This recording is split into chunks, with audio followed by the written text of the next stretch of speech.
नमस्कार, ये आकाशवाणी चंडीगढ़ है। अब आप रतिका से प्रादेशिक समाचार सुनिए। प्रधानमंत्री नरेंद्र मोदी ने लोकसभा में अविश्वास प्रस्ताव पर हुई चर्चा का जवाब देते हुए कहा कि लोगों को सरकार पर विश्वास है, जबकि विपक्ष को अपने राजनीतिक भविष्य की चिंता है। हरियाणा सरकार ने आजादी की 75वीं वर्षगांठ के अवसर पर 43 कैदियों को विशेष छूट देते हुए रिहा करने का निर्णय लिया। गुरुग्राम के पुलिस आयुक्त कलाराम चंद्रन ने कहा है कि गुरुग्राम में स्थिति पूरी तरह सामान्य है। आकांक्षी जिला कार्यक्रम के तहत नूंह जिले की डेल्टा रैंकिंग के दूसरे पायदान पर पहुंच गई है और हरियाणा सरकार तीज उत्सव पर पानीपत में आयोजित होने वाले कार्यक्रम में 101 महिलाओं को सम्मानित करेगी। अब समाचार विस्तार से। प्रधानमंत्री नरेंद्र मोदी ने आज लोकसभा में अविश्वास प्रस्ताव पर हुई चर्चा का जवाब देते हुए कहा कि लोगों को सरकार पर विश्वास है। सरकार लोगों के लिए काम कर रही है, लेकिन विपक्ष को राजनीतिक भविष्य की चिंता है, इसलिए तब सदन की कार्यवाही में हिस्सा नहीं लिया जब लोकसभा एवं राज्यसभा में जनता के लिए कई विधेयक पारित किए गए। उन्होंने कहा कि अच्छा होता अगर विपक्ष ने गंभीरता से सदन की कार्यवाही में हिस्सा लिया होता। श्री मोदी ने कहा कि जनता ने उन्हें जिस काम के लिए चुनकर भेजा है, विपक्ष ने उसमें भागीदारी न करके जनता से विश्वासघात किया है। प्रधानमंत्री ने कहा कि विपक्ष को सत्ता का लोभ है, गरीब की भूख की चिंता नहीं है। श्री मोदी ने कहा कि उनके गठबंधन ने घोटाला मुक्त सरकार दी है। देश में गरीबी तेजी से कम हुई है।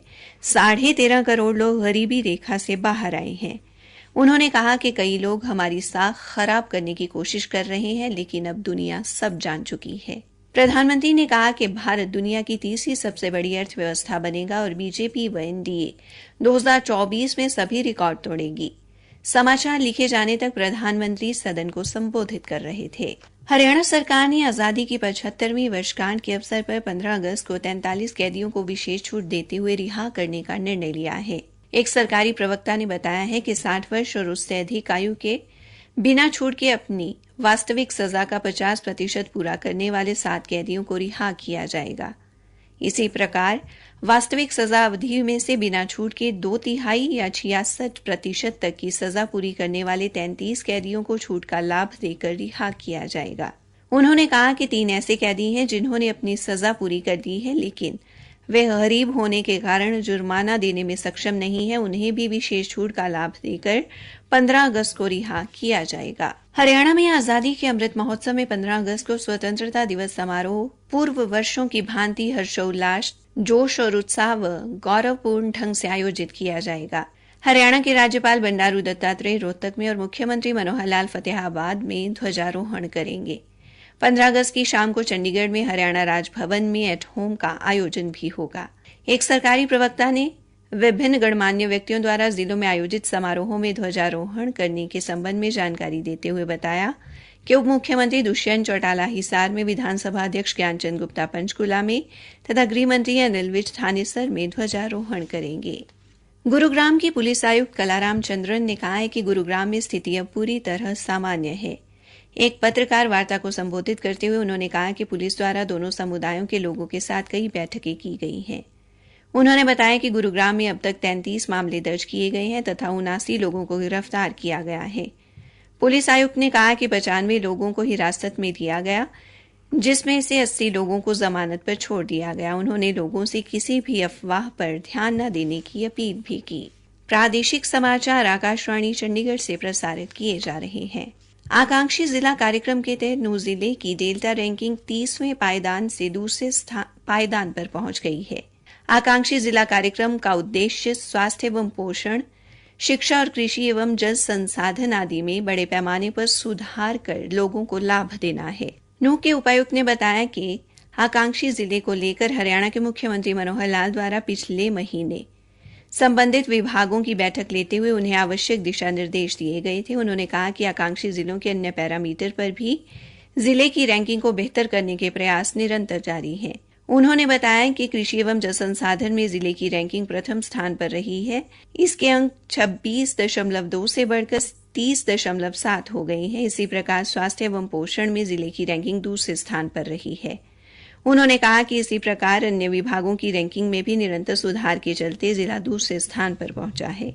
उल्लेखनीय है कि नीति आयोग द्वारा देश भर में 112 आकांक्षी जिलों की सूची बनाई गई थी, जिनके लिए लगभग 87 पैरामीटर तय किए गए थे। इनमें स्कूल छोड़ना, संस्थागत प्रसूति, सिंचाई, कृषि एवं स्वास्थ्य सहित अन्य कामों में सुधार शामिल है।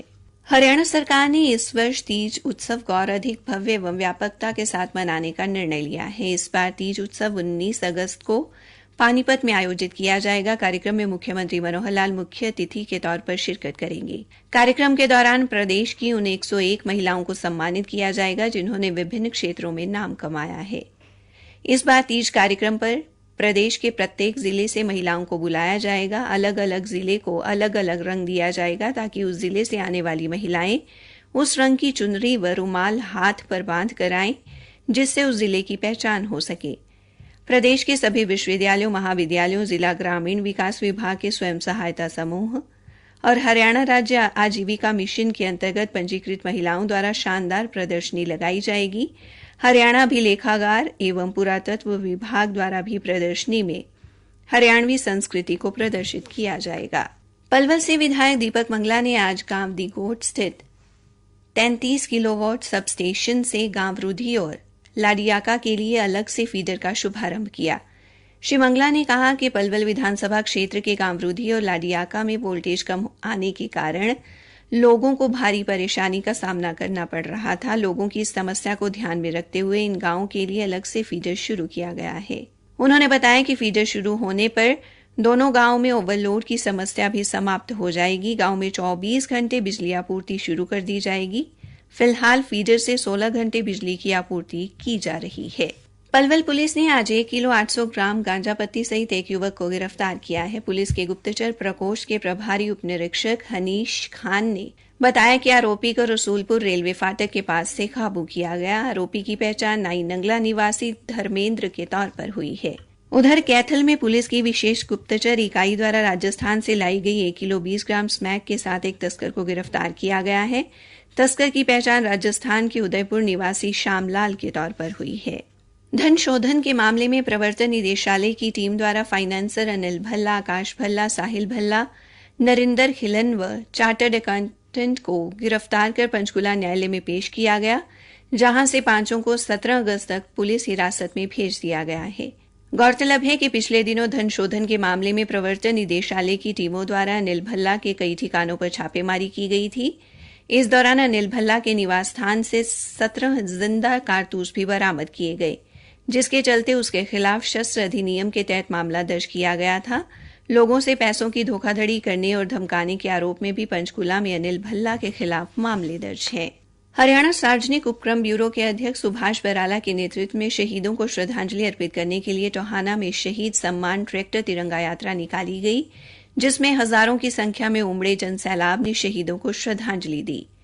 यात्रा की शुरुआत शहीद ओम प्रकाश मुवाल की धर्मपत्नी सोमा देवी ने हरी झंडी दिखाकर की। तिरंगा यात्रा के दौरान देश की सेवा में शहीद हुए वीर जवानों के जन्मभूमि की मिट्टी। तिरंगा यात्रा के दौरान सुभाष बराला ने शहीद स्मारकों पर फूल माला चढ़ाकर शहीदों को नमन किया। अंत में मुख्य समाचार एक बार फिर। प्रधानमंत्री नरेंद्र मोदी ने लोकसभा में अविश्वास प्रस्ताव पर हुई चर्चा का जवाब देते हुए कहा कि लोगों को सरकार पर विश्वास है, जबकि विपक्ष को अपने राजनीतिक भविष्य की चिंता है। हरियाणा सरकार ने आजादी की 75वीं वर्षगांठ के अवसर पर 43 कैदियों को विशेष छूट देते हुए रिहा करने का निर्णय लिया और गुरुग्राम के पुलिस आयुक्त कलाराम चंद्रन ने कहा है कि गुरुग्राम में स्थिति पूरी तरह सामान्य है। इसी के साथ ये समाचार बुलेटिन समाप्त हुआ।